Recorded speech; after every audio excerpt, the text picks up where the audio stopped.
Quan estava escrivint el llibre L'Impulsor Nova em sentia totalment escriptor i que la fotografia per mi ja s'havia acabat. Preparant l'exposició, treballant les fotos, m'he tornat a sentir fotògraf, ara tinc ganes de tornar a fer fotos. Jo més que res crec que tinc unes coses per explicar i de vegades utilitzo un llenguatge o un altre, o els barrejo.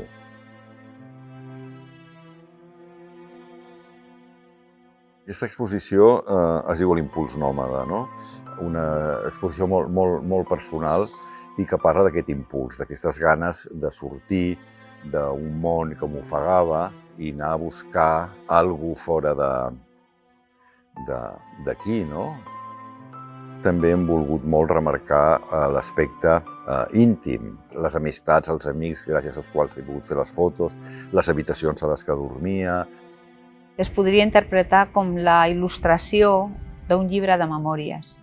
Està obeint a una veu interior i aquesta veu interior és la que li serveix de guia i d'empenta per tal de sortir de casa, de sortir de la seva pròpia comoditat, per tal de trobar escenaris molt diferents i molt distants al que era el seu punt de partida. Jo somiava amb els llibres de geografia, amb els atles, amb les pel·lícules d'aventures que passaven els dissabtes per la tarda, pel·lícules tipus les aventures de Simbad i tot això a mi em feia somiar i em feia veure que fora d'aquella vall tan trista i tan grisa que hi havia altres mons que m'estaven esperant.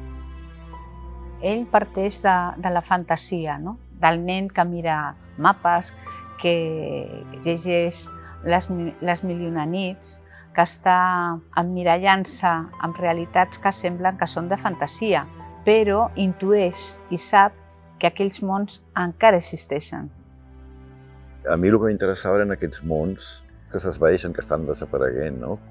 Les fortaleses de fang al Marroc, antigues civilitzacions de les que orgulloses, que es pensaven que dominaven el món i que ara queden 4 pedrots.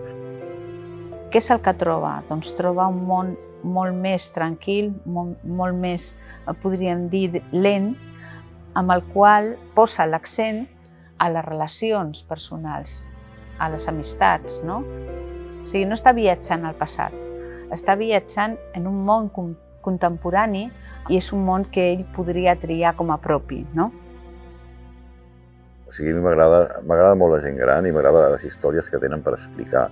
I sobretot d'aquesta gent gran, d'aquestes zones perdudes del món, que és una gent que té una saviesa natural. Llavors aquest tipus de coses és la que jo anava a buscar.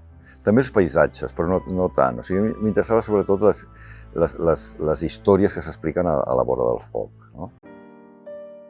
A mi no m'agrada anar amb la càmera penjant. M'agrada molt poc molestar. O sigui, no m'agrada robar fotos, anar pel carrer quan veus una senyora raríssima. Pam. No vull, perquè per mi és com robar, no? El que podria dir és que moltes d'aquestes fotos són autobiogràfiques, perquè jo estava visquent amb aquesta gent. És a dir, jo no passava per allà i veia un camaller i li deia para't, foto, perquè a més moltes vegades ho hagués sigut impossible, no s'ho haguessin deixat per res del món. Els camellers de Socotra, quan estan en conversa, o els personatges que estan esperant a l'ombra de les edificacions en el desert, a mi em semblen sempre com il·lustracions bíbliques, no? De mons molt antics, això em fa reflexionar, no? Aquestes fotografies que no se sap quan estan fetes ara mateix, però que podies pensar inclús que són del segle XIX, però no, és una realitat que existeix ara, no? El mateix amb les fotos dels rituals animistes d'Àfrica, dels rituals de possessió i de trànsit.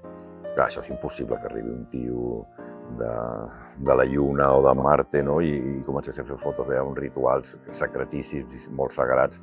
Si ho vaig poder fer, introduir-me, és perquè vaig anar treballant unes amistats i unes relacions i em vaig acabar fent amic d'alguna sacerdotessa i arriba un moment que sembla que la càmera no existeixi.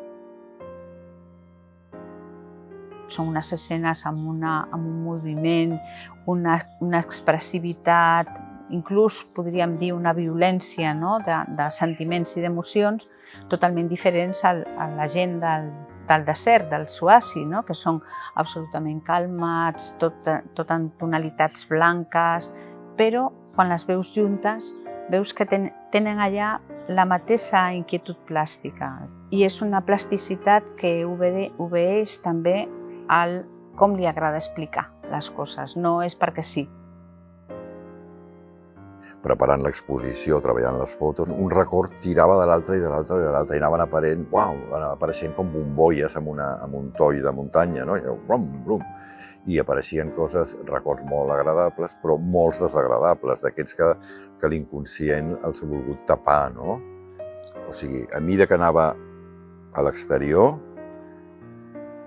també estava viatjant sense donar-me compte cap a l'interior, no? És una obra que respon a una inquietud molt autèntica.